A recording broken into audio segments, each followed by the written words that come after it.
Bom, queria começar agradecendo muito a presença de todos vocês nesse Diatipo DF. O Diatipo, para quem está tendo contato com o evento pela primeira vez, é um evento que tem duração de um dia, com uma sequência de palestras e discussões a respeito de tipografia. O Diatipo ele começou em São Paulo como uma reunião informal do pessoal que participa de uma lista de tipografia, que já existe há mais de 10 anos, e a ideia era que o pessoal se encontrasse, né, para conversar e tudo mais. Com o tempo, esses encontros foram ficando um pouco mais formais, a gente começou a levar ele para a faculdade, ter palestra, e depois ia para o bar. E aí começou a virar uma tradição. Assim, lá em São Paulo tem o que a gente chama de o Diatipo Natal, que acontece todo final de ano. E no ano passado eu comecei a levar o Diatipo, procurar levar para outras cidades. Teve uma edição em Recife, na UFPE, e essa daqui é a segunda edição que acontece fora de São Paulo, já numa outra dimensão, né? No começo, quando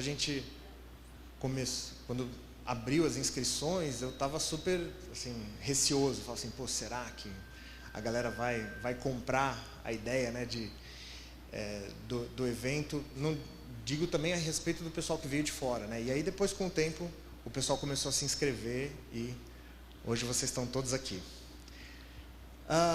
Com relação ao tema do Diatipo, o tema dessa edição é a relação da tipografia com o design editorial e com identidade visual.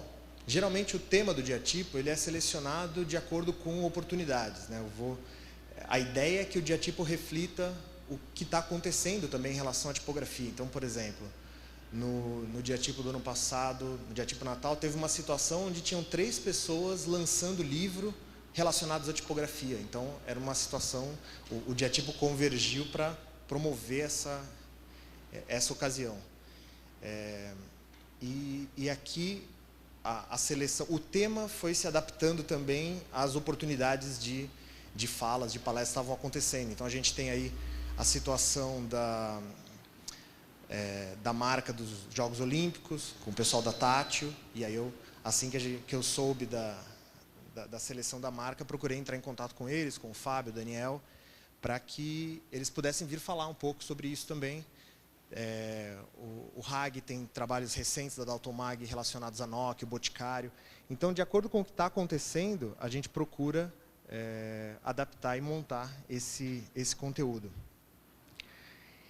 E uma coisa curiosa é que esse Diatipo ele acabou assumindo uma proporção logística muito diferente dos anteriores, porque eu estava acostumado a organizar o Diatipo em São Paulo, e aí convido um palestrante de fora, tenho que cuidar da hospedagem dele, do traslado, mas tinha várias pessoas que eram de São Paulo mesmo, e uma outra pessoa que vinha de fora e se voluntariava, às vezes, para palestrar. E aí, nessa edição, todos os palestrantes estão por conta do evento, e é claro que eu deixei o celular ligado,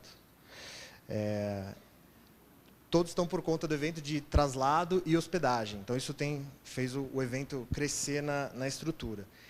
E uma coisa também que mudou em relação às outras edições é uma divulgação um pouco mais antecipada, né? No Diatipo Natal, ano passado, em São Paulo, eu lembro que a gente convidou o Alejandro Pou para vir participar no final de outubro, e as inscrições abriram no começo de dezembro, para o evento acontecer dia 20, 21 de dezembro. Então, assim, foi um período muito curto, 3 semanas de inscrições. Dessa vez, a gente começou com mais de 1 mês e meio, né? No começo de julho abriram as inscrições, também para que as pessoas pudessem se programar. Como o Diatipo foi marcado aqui para Brasília, eu tinha uma preocupação grande de que pessoas do norte, do sul, pudessem vir para cá. Então, tinha uma divulgação, né, toda hora lá no Twitter, pô, tá tendo promoção aérea, passagem aérea e tudo mais. E eu acredito que a gente tem aí numa média de mais ou menos 15% dos participantes que vieram de fora. Quem aqui não é de Brasília? Levanta a mão. Aí. Então, pô, tem... além dos palestrantes. Então, quer dizer, tem gente de São Paulo, tem gente de Santa Maria, Rio Grande do Sul, tem gente do Maranhão, vários lugares, exatamente. Então,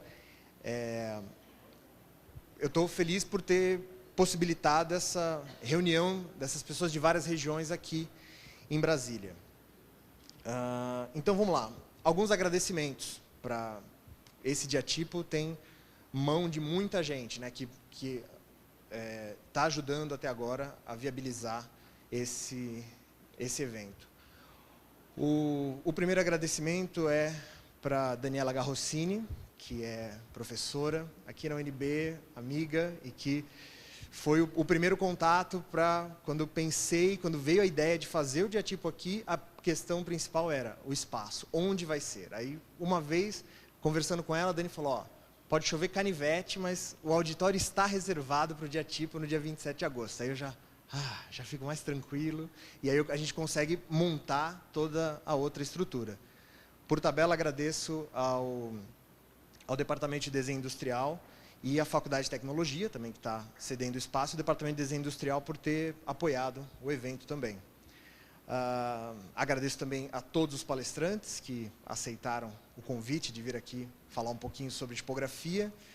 Patrocinadores, né, que essa é também uma coisa nova no Diatipo, que a gente está contando com patrocinadores e apoios. Patrocínio da Dalton Mag, que tem aqui também o Fábio Hag, que vem palestrar e está contribuindo com o evento para essa realização do evento. Além da Dalton Mag, a gente tem como patrocinador também a Ateliê Editorial, que também trouxe alguns livros para sorteio e também está ajudando a gente nisso. Parcerias que foram feitas. A gente teve parceria com o pessoal da ADGRAF, Associação de Design Gráfico aqui do DF, que ajudou na divulgação. Queria aproveitar e agradecer a Tereza, das Papeleiras, que ajudou também no contato com a ADGRAF, na ajuda do N-Design para vender os cartazes. Tem um cartaz serigrafado que foi feito. Ainda tem o cartaz? Vocês trouxeram? Está aí? Depois a gente... Tem alguns ainda? Ok, depois a gente mostra isso. A gente fez parceria com o pessoal do Comec tá lá, Janaína, está aí. Também obrigado pela ajuda com a divulgação.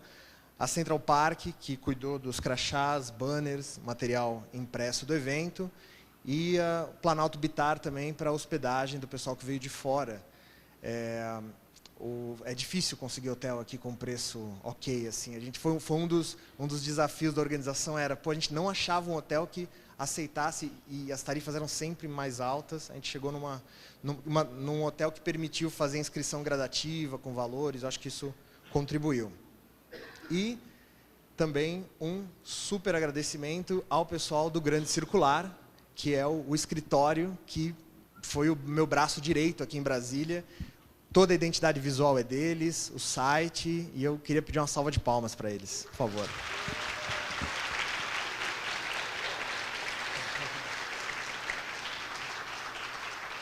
Foram eles que tiveram a ideia de montar um cenário e tudo mais. Eu estou me sentindo no TED aqui, né? E quando foi no Diatipo lá em São Paulo, teve uma hora que eu comentei e falei assim, pô, tem uma caravana que veio de Brasília. Era a galera do Grande Circular que agitou de ir para lá, foram em 12, 13 pessoas. E a partir desse contato, eles também vieram falar comigo e falaram, pô, vamos organizar um Diatipo em Brasília. E aí eles estavam também super... Foi muito da motivação deles que me fez acreditar que o evento era possível de acontecer aqui em Brasília. Muito bem, que mais? Sim, tenho ainda para agradecer ao Marcelo, que é o nosso técnico, que está aqui dando conta de tudo. Obrigadíssimo, Marcelo. E também aos nossos amáveis monitores, que estão por aí também. Muitíssimo obrigado. Bom, então é isso. Vamos começar, que a gente já está até alguns minutos atrasado. Então, eu queria chamar o Shiba Shiba para inaugurar aqui os trabalhos. Vamos lá.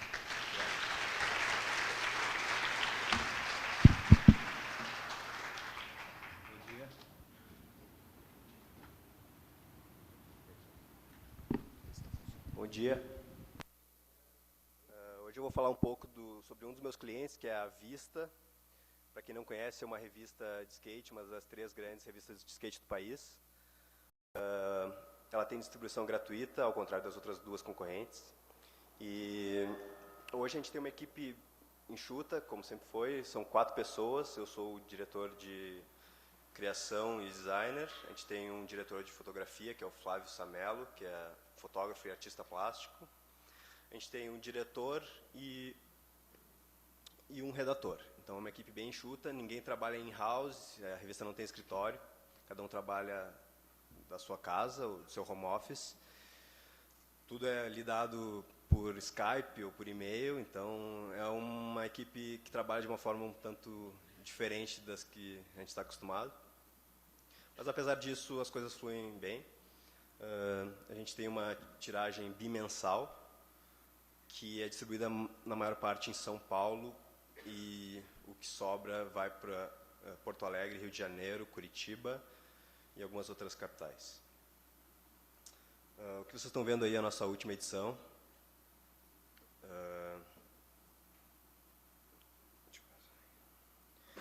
Esse é o logo da revista, foi feito antes de eu entrar no processo pelo Felipe Zappellini, que trabalha na Santa. E, como vocês vão ver no processo, isso mudou um pouco. Aqui a gente tem as duas primeiras edições, em 2004, quando quem fazia o layout da revista ainda era o diretor e dono. E vocês podem ver que era um layout bem simples. Na primeira opção, a da esquerda, não tinha essa ambição que a revista tem hoje. Na direita já tem um pouco do que a gente quer mostrar hoje. Diferente das outras revistas de skate que a gente tem no país, a Vista tem a preocupação de lidar com o skate de uma maneira mais artística, de mostrar também junto e em paralelo a isso trabalhos de artistas e tudo relacionado, e abordar o tema não como performance, como as outras publicações fazem, e sim como comportamento, e é um lado mais poético da visão do esporte. Nesse momento aqui, eu ainda também não estava no processo. Essas duas capas foram feitas pelo Simples, que é um artista plástico que foi contratado para fazer o projeto gráfico e a diagramação da revista. Nessa época, a revista não tinha grids, não tinha muitas escolhas tipográficas. Ele fazia praticamente colagens e trabalhava mais técnica artística mesmo, em manual, e dava esse tom mais pesado para a publicação. A capa da esquerda é dele e a capa da direita já é do Flávio Samelo, que hoje é nosso diretor de foto. É uma capa que eu gosto, mas que tinha essa pegada.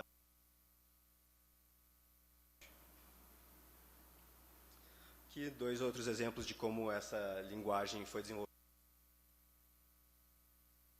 pelo pessoal que fazia antes.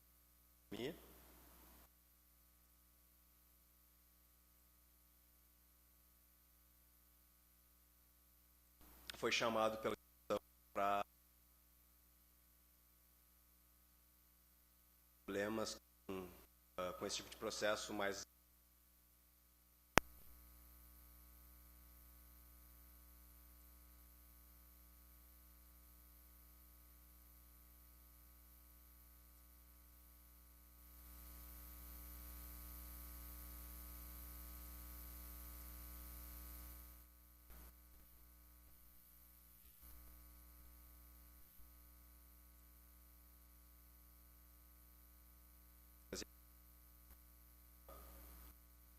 naquela época.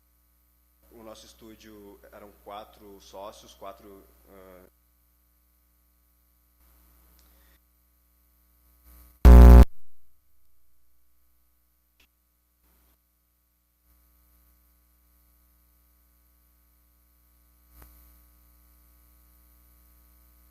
um grid.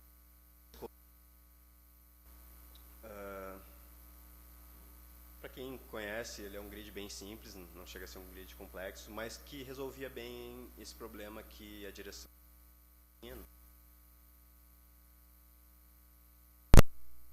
A concorrência e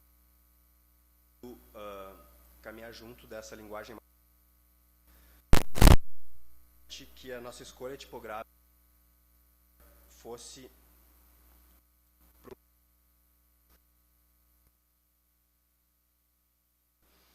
e por alguns motivos a gente escolheu a Scotch Text do David Berlow, que é uma Scotch muito antiga, que foi revivida por ele, e é uma fonte bastante clássica dentro das das Scotts, assim, é uma fonte que foi desenhada em madeira, não sei precisar quando.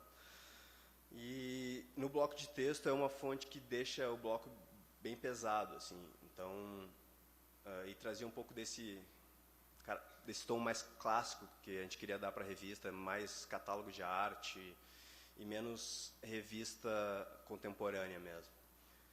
Na época, isso foi um choque um pouco para todos os leitores, porque vindo de uma linguagem pesada, o nosso grid era um grid quase suíço e minimalista, então esse contraste na época foi bem forte, muita gente falou mal, o que até é bom às vezes.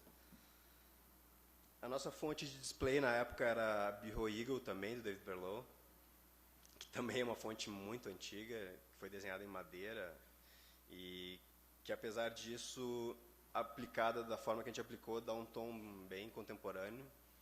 E aqui vocês têm um exemplo de uma página dupla com essas características.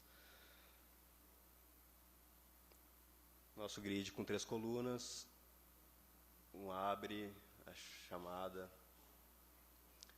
e o bloco de texto, que não dá para ver tão bem, mas dá para ver que tem um tom bem escuro. Nessa primeira edição que a gente fez da revista, a gente tentou trazer também um pouco do que a gente acreditava que fosse somar, que era um pouco do trabalho manual. E apesar dessa peça ser quase tosca, é uma peça que todo mundo gostou muito, chamou muita atenção. E foi diferente do que eles vinham fazendo e do que se vinha fazendo em geral.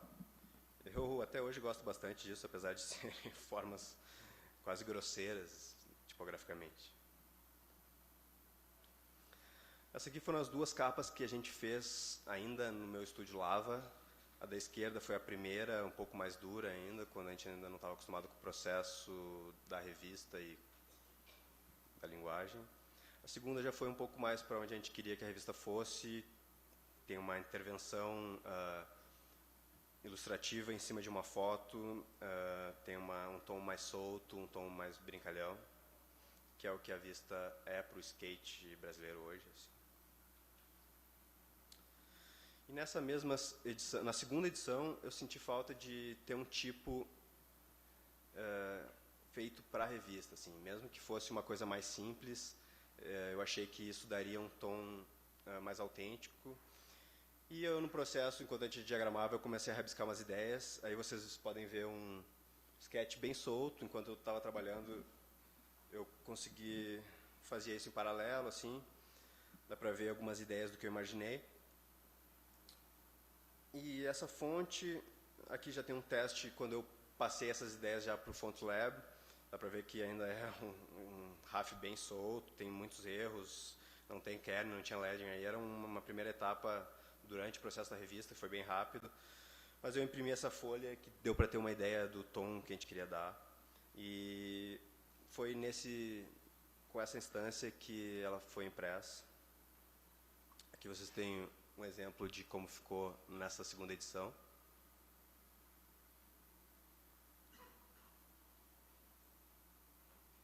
Aqui mais um exemplo. Então, acho que essa fonte veio a somar com um pouco dessa descontração que a gente queria dar para a revista. E essa fonte acabou virando uma fonte que eu finalizei muito tempo depois, e hoje é licenciada pela You Work For Them e pela MyFonts. É uma fonte bem caricata, eu gosto bastante dela até hoje, assim, eu acho que ela se presta para o que ela veio a fazer. É uma fonte bem engraçada, eu gosto bastante dela, uso ela em várias situações. Depois da segunda edição, o nosso estúdio Lavas resolveu se separar, cada um seguiu o seu caminho. Eu fui trabalhar sozinho e cada um ficou com um dos clientes e, por preferência, eu fiquei com a Vista. E esse nome era o nome que eu usava como DJ na época, como na época eu estava com pouco dinheiro, já tinha essa URL, já tinha o provedor, eu continuei usando esse nome e ficou até hoje. Aqui vocês podem ver um pouco das primeiras duas capas que eu fiz já trabalhando sozinho. A da esquerda tem pouca interferência, a da segunda já tinha um verniz aplicado, que era a edição de 4 anos, já dava para ver um pouco mais desse tom tipográfico que eu queria dar. Não sei se vocês conseguem ver bem, acho que sim. Essa capa é uma capa que todo mundo adora, essa da direita. Eu gosto bastante dela, acho que ela traz muito desse comportamento que a revista quer passar e sai um pouco do performance, foto de manobra e tal. Em 2008, eu fui para o Typecon, que é o Congresso de Tipografia Americano, e vi esse flyer. Na época, ainda não existiam tantas sans-serifas humanistas, então me chamou bastante atenção. E eu quis usar esse tipo na revista, mas ele ainda não tinha sido lançado. Vocês podem ver que aqui ele está anunciado para ser lançado pela Font Shop. Eu esperei alguns meses e, como ela não saía, eu contatei o Steve, que é o cara responsável por isso na Font Shop, e ele me falou que, por divergências da empresa, ela não ia mais ser lançada. E então eu entrei em contato direto com o designer e ele me passou uma versão beta dela para usar, com a condição de que, quando ela fosse lançada, a gente licenciasse ela. Aqui vocês podem ver um pouco dela. Ela perdeu o nome que ela tinha na Font Shop, que era Radio, e passou para MCT Groove, que é o nome dele, Mark Caneso. É uma fonte que tem uma leve pegada mecânica, apesar de, no bloco de texto, também ser levemente humanista. Então, ela tem um pouco das qualidades que eu queria que a revista tivesse. E, com isso, a gente saiu um pouco daquele tom mais clássico e de catálogos de arte e foi, de novo, para um ar mais contemporâneo de publicações.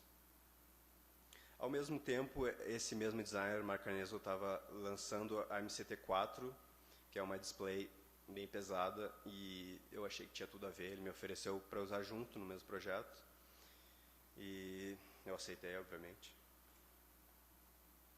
Aqui vocês têm um exemplo de como isso se aplicou num abre página dupla da revista. Ela é uma fonte que traz bastante caráter. E aqui a segunda, que é a 4, que vocês podem ver que tem um peso bem maior.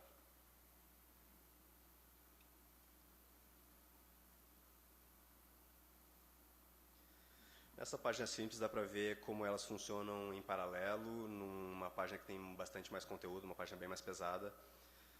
A 4 na esquerda, no abre ali, e depois a Rachel.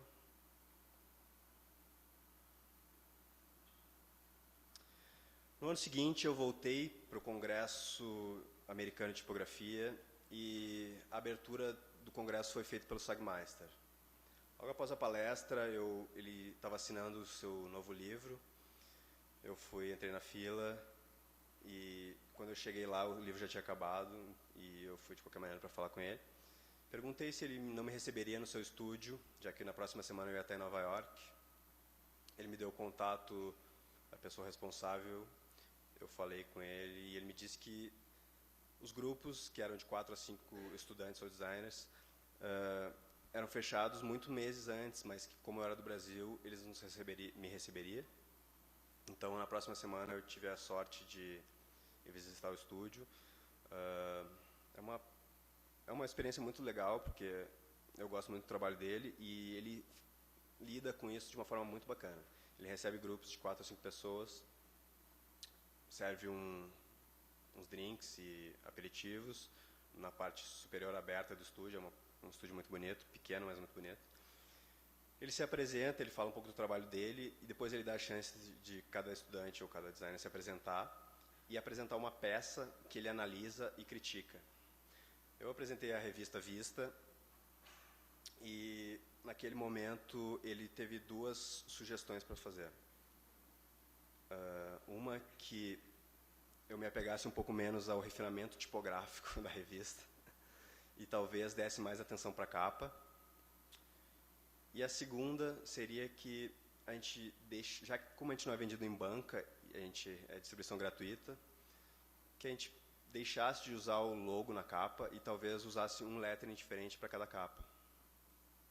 Eu fiquei pensando naquilo e me lembrei que nos anos 90, quando eu comecei a prestar mais atenção nas publicações e assinava essa revista, que é a Transworld, eles tinham esse tipo de approach, eles tinham um lettering diferente para cada edição. E era uma coisa que eu gostava muito, acho que trazia uma riqueza e uma diversidade para esse nicho que não é tão sério, muito boa, assim, era uma coisa que me chamava muita atenção e eu gostava muito. E aqui vocês podem ver mais 2 exemplos. E eu achei que fazia todo sentido para nós deixar de usar o logo na capa e ter essa liberdade maior. Então, a partir da próxima edição, a gente começou a aplicar essa ideia. Nessa capa, como a gente não tinha anúncio no verso, na contracapa, a gente teve a chance de usar uma foto horizontal, onde a ação ficava só na contracapa e não na capa, e na frente a gente tinha só o lettering. Essa fonte é uma fonte minha, com influências pictográficas, que se chama Cabulosa. É uma fonte que hoje é licenciada pela Europe for Them também. E é uma versão geométrica do que a gente vê na rua. Eu sou muito fã do picho, então eu tenho essa e mais algumas versões do estilo. Na próxima edição, eu estava estudando bastante ambigramas e, por nenhum motivo, resolvi fazer um ambigrama simétrico para a capa. Dá para ver que ele não é realmente simétrico, já que o S se comporta como um S normal. Nos estudos, o S simétrico ficava muito duro e eu resolvi que não tinha sentido ser tão duro assim. Então, como vocês podem ver num detalhe aqui, o S, se for rotacionado, vai ser top heavy, que vai ter mais peso em cima. Mas a leitura se dá de qualquer maneira. A vista é lida dos 2 sentidos.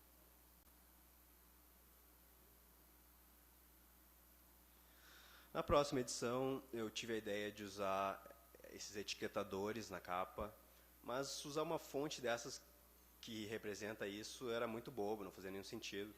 Então eu fui atrás de alguém que ainda tivesse esses etiquetadores, por acaso foi a Marina Shakur, que muitos aqui conhecem. Ela compôs o lettering, escaneou, me mandou, e a gente usou na capa. É um resultado bem diferente, que eu gosto bastante até hoje. E a cada tanto a gente tem a chance de introduzir fontes display bem diversas no projeto e eu tenho a liberdade total para fazer esse tipo de escolha. Essa é uma fonte que eu estava esperando há muito tempo que saísse, que se chama Cumulus and Foam, do Stefan Jartson, não sei como pronunciar o sobrenome dele. Ela tem 3 pesos diferentes, não sei nem se dá para chamar de peso, ela tem 3 variantes, que são as que vocês podem ver abaixo. Uma mais psicodélica, uma mais construtivista e uma mais light, se é que se pode chamar assim. É uma fonte com muito caráter, é uma fonte que traz consigo uma bagagem bem forte. E na próxima capa a gente conseguiu aplicar ela. No momento, essa capa era uma capa que fazia parte de um projeto da Adidas, então por isso tem todo aquele pessoal ali atrás, ela tem toda uma história que não cabe contar aqui. Mas eu fiquei bem satisfeito com o lettering na capa, ela aparecia bastante nessa edição também. Acho que ela tem tudo a ver com o tom que a gente quer dar para a revista. Eu acho que ela não é uma fonte que se leva a sério, que é como a gente gosta de pensar da revista. Aqui vocês têm alguns exemplos dela nos páginas duplas.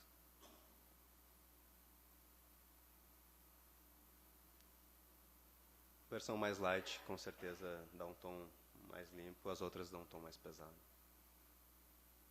Aqui o grid ainda era praticamente o mesmo, com algumas variações. A gente tem 2 colunas mais largas ou 3 colunas mais estreitas. Hoje ele já é um pouco diferente.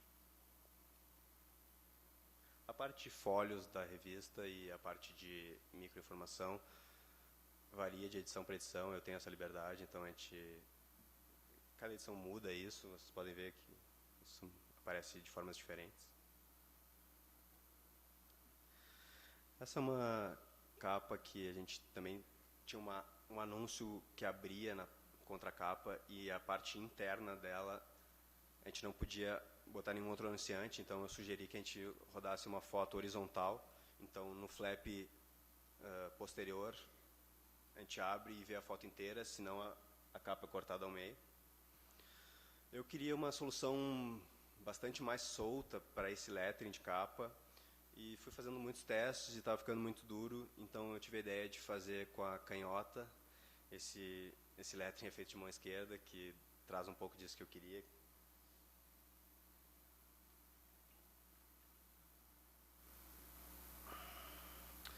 Nessas duas antepenúltimas capas da edição, a gente chamou 2 artistas que têm pontos de vista um pouco diferentes, mas que são amigos, que é o Rafael Chaves, meu ex-sócio na Lava, que fez a da esquerda, e o Expo, que é um grafiteiro de Nova York muito famoso, que trabalha com letterings, não sei se vocês conhecem, mas o trabalho dele é excelente, que fizeram essas capas bem diversas pra gente, assim, a gente ficou bem contente, todo mundo teve uma receptividade muito boa. E são alternativas mais soltas ao que a gente faz em geral, assim. Foi um contraponto legal e deu essa riqueza tipográfica, que é o que a gente espera. A da esquerda, as duas foram feitas manualmente, e a da esquerda foi escaneada e pintada digitalmente, a da direita foi feita com pincel por cima de uma foto mesmo. Essa é a nossa penúltima edição. A gente tinha essa opção de foto que é um tanto inusitada. O fotógrafo brasileiro tirou essa foto em Los Angeles, que era um mendigo andando num skate amador.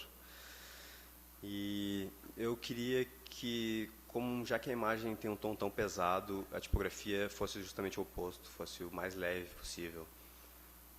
O Aleppo, que é o autor dessa fonte, é meu amigo pessoal, então eu entrei em contato com ele, perguntei se ele me emprestava a Compendium, que é essa fonte que vocês veem aí.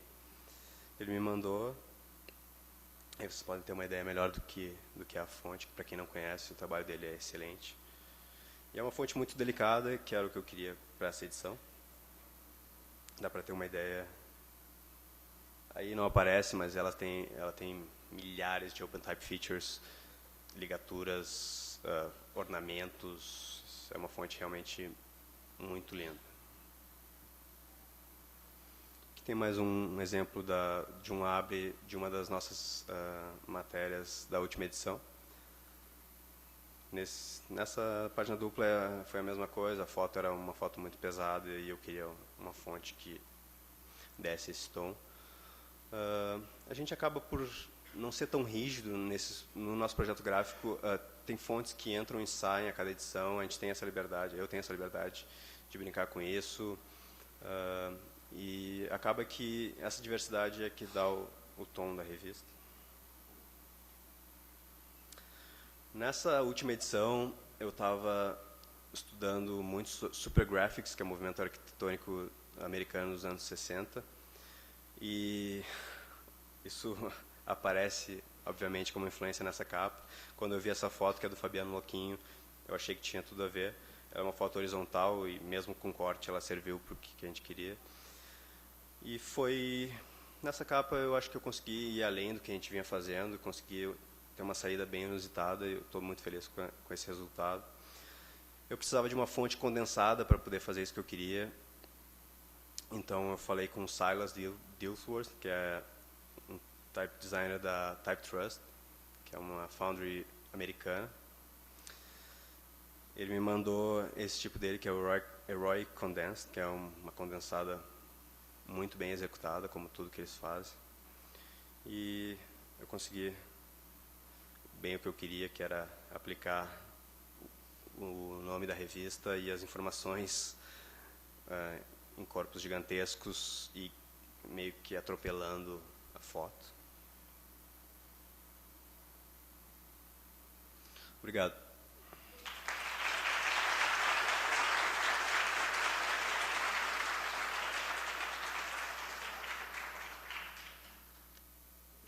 Som. Muito bem. Eu quero saber quem tem perguntas.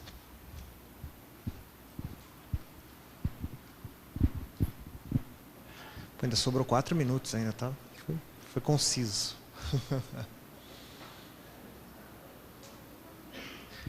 Aqui. Por favor, microfone. Ai, tem que ser para gravar.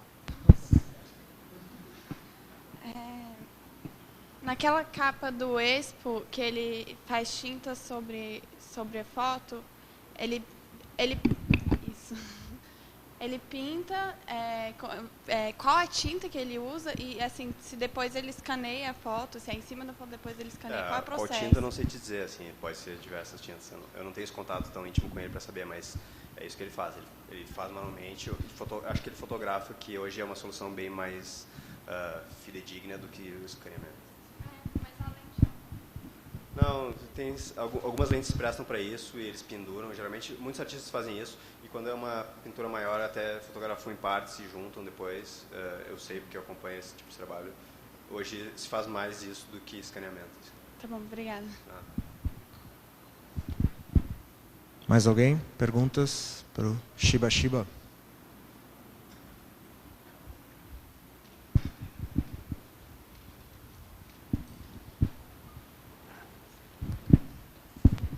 Bom dia, meu nome é Marcos. Eu vim um pouco no propósito no Diatipo, porque o tema é design institucional, né? Design de identidade visual e também design editorial. E eu acho que é um pouco importante, talvez, abordar no sentido de imagem, de marca, né? No caso, a gente está falando de uma marca, de uma revista que tem um propósito, tem um conceito, da importância da tipografia para criar, tangibilizar os sentidos, né? O objetivo de, não só de comercial, no caso não é comercial, mas se fosse comercial, de atingir um público, de abordar, atingir um público no sentido, né, das características da tipografia e esses recursos, como isso tangibiliza para o público e atrai esse público a fidelizar com a marca, com a revista, né, de estar sempre baixando ou comprando revista. Isso, queria saber um pouco no trabalho de vocês, fora na parte comercial, de marketing, que eu acho que talvez tenha também essa diretoria lá, essa preocupação. E, objetivamente, a tipografia, para vocês, isso aí é um recurso que aproxima vocês do público, junto com as imagens, junto com o projeto editorial? Não, com certeza. Essa pergunta é muito difícil de responder tão brevemente, mas eu acho que sem a tipografia, sem essas escolhas que a gente faz, não teria como dar o tom que a publicação tem. Com certeza reforça a voz editorial da revista. Sem essas escolhas, a revista seria uma revista genérica, que não teria todo esse diferencial que a gente tem e todo esse contraponto, essa diferença da concorrência, onde eles não fazem escolhas tão inusitadas e caminham por caminhos mais normais. Acho que sim, não tem como... eu não imagino a vista sem esse tipo de escolha tipográfica. Pergunta aqui. E depois o Rócio. Pelo que eu entendi, você falou que a revista antes tinha um grid, vocês mudaram atualmente. Eu queria que você falasse um pouco mais. A revista era feita por um artista plástico e, como tu pode imaginar, ele trabalhava com a mão, ele fazia recortes, escaneava e aplicava texto no Corel por cima. Não tinha nenhum tipo de grid, nenhuma borda, nada. E aí, esses que vocês fizeram é o fixo, que toda edição é aplicada? Quando eu tinha meu estúdio nessa primeira etapa, a gente fez aquele grid que apareceu lá no começo. E hoje, como eu trabalho sozinho e eles me dão essa liberdade, eu vou alternando e mudando esse grid conforme a necessidade. Às vezes ninguém nem nota, mas eu vou fazendo pequenos ajustes e cada edição eu vejo que foi impresso uma coisa de uma maneira que eu não fiquei tão satisfeito, então eu ajusto aqui, diminuo, aumento o bordo. Sei que diagrama ela todinha. Isso. Eu sou responsável por toda a revista. Eu recebo o conteúdo, fotos do editor de fotografia, textos do editor, e a partir disso eu tenho a liberdade. E isso se faz de uma maneira muito rápida, como eu falei, a gente tem uma semana e meia, às vezes, para diagramar a revista, é um processo bem corrido. Assim. Nada. Tem mais a pergunta do Alceu e mais uma, e a gente também fecha. Lembrando que, após a palestra do Fred, do pessoal da Tátil e do Fábio Hagen, a gente vai ter uma mesa redonda onde vai poder fazer mais perguntas. Shiba, eu conheci a Vista já tem acho que 1 ano e meio, 2. Demorei para conhecer e queria te dar parabéns. Acho o trabalho maravilhoso que você faz. E eu fiquei bastante impressionado com... É legal conhecer também toda a origem e todo o processo. Fiquei bastante impressionado com o seu domínio e conhecimento tipográfico. Deu para ver que tem várias passagens que foram determinantes, né, vários encontros que foram determinantes para você rever todo o seu posicionamento, mas quando que você foi picado assim pelo mosquito da tipografia, que você virou um apaixonado? E conta um pouco aí. Cara, isso aconteceu assim... Na verdade, eu tenho formação em arquitetura. Por acaso, um acaso muito grande, eu acabei no setor de design de uma empresa de publicidade. Disso, saindo de lá, eu montei meu próprio estúdio e nesse momento a gente sempre teve um amor pela tipografia suíça e a gente era fã de Designers Republic, tinha essa linha. Mas há uns 4, 5 anos, talvez, o Tony DeMarco foi dar uma palestra em Porto Alegre. E depois da palestra nós saímos para beber, como acontece em todo evento tipográfico. E eu fiquei muito amigo dele e eu acho que dessa amizade foi que eu fui mais a fundo, porque nesse dia ele falou: se tu te interessa tanto e quer aprender, vai para os congressos internacionais. E eu ouvi o que ele falou e eu fui. E hoje eu já fui a 4, 5 eventos desses. E realmente, assim, se vocês tiverem a chance, eu acho que vale a pena. São 4, 5 dias imersos nessa cultura de uma forma que a gente não faz nem ideia, assim.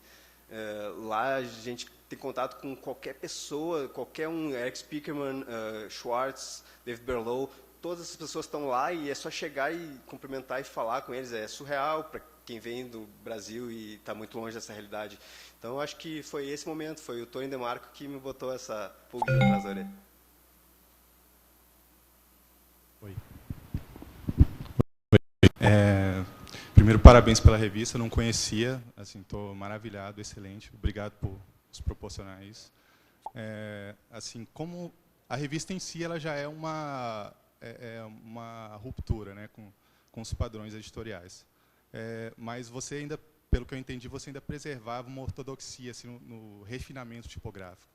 Como você lidou pessoalmente quando o Sagmeister te aconselhou a abandonar um pouco esse refinamento? Como foi? Cara, assim, eu sou o cara mais radical em termos tipográficos, assim, em outros trabalhos que vocês podem ver se acessarem lá no meu site, vão ver que às vezes até mais radical do que vocês veem na revista. Então, foi um caminho muito natural, assim, como a revista no primeiro momento tinha sido feita por mim e mais 2 outros designers, ali tinha o penso deles também.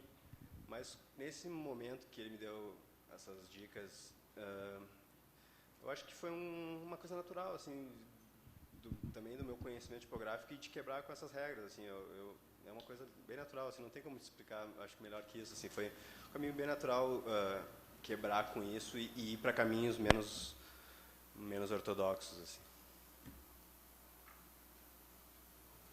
Fred, muitíssimo obrigado. Salva de palmas, por favor.